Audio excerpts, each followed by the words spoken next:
Paolo Avellino at Kim Chiu tuwining ang suot na damit na Taylor Swift. Welcome to Philippine Showbiz Updates. Latest updates ang hatid sa iyo ng channel na ito, at kung mahilig ka sa mga ganitong kaganapan sa showbiz, ay maaari mong isubscribe ang channel na ito para laging updated sa showbiz ganap.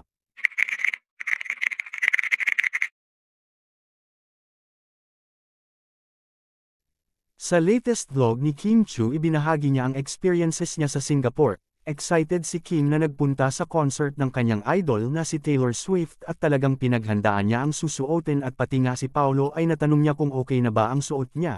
Ganito naman ang reaksyon ni Paolo nang makita na medyo maiksi ang isusuot sana ni Kim papunta sa concert. Oh my gosh, I'm so excited to watch the concert. Oh, so much. Husay talaga nila. Ready na ako tomorrow.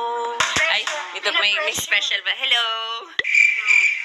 Okay ba yung susuotin ko bukas? Yan, ganyan lang siya.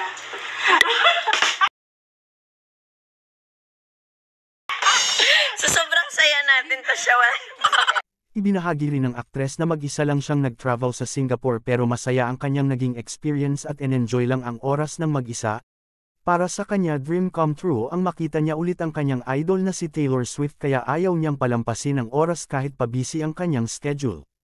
Samantala, umani naman ng samut-saring reaksyon ang naging IG story ni Kim Chiu kung saan ay kita sa video na Taylor Swift ang suot ni Paolo, at sa caption ni Kim ay nagulat siya dahil twinning sila ni Paolo ng suot.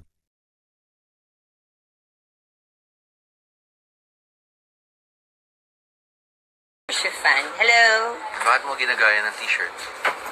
Ano yun? Bakit mo ginagaya? Saan? Sa t-shirt ko. Ito kasi yung t-shirt ko. So, saan tayo manonood ng concert ni Taylor Swift? Summer after high school with Summer after high school with At narito naman ang nakakatuwang komento ng mga tagahanga ng dalawa, at ang ilan naman ay tingin nilang pasalubong di umano yun ni Kim para kay Paolo. Lakas na rin talaga ng ulan, di na namin kinakaya. Ako lang naman mag-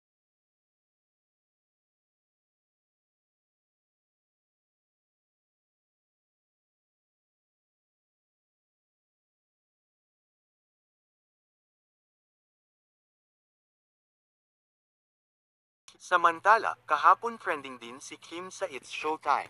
Sa segment ng Especially For You, na pag-usapan nila ang love story ng mag-ex na si Carlo at Bianca, at nahalungkat ang isyu tungkol sa pagtanggap ng regalo o pasalubong kahit nakipaghiwalay na sa mismong araw na iyon.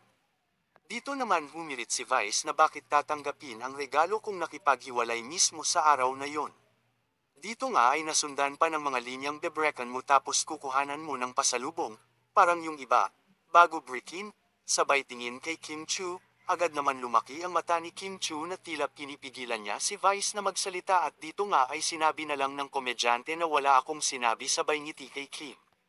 Kung matatandaan sa vlog ni OG Diaz, sinabi nito na bago daw nakipaghiwalay si Sian kay Kim ay nagpaluto pa di umano ito ng steak, kaya naman trending si Kim Chiu kahapon dahil sa makahulugang hirit ni Vice sa segment ng Especially For You. Don't forget to like, comment, and subscribe for more updates.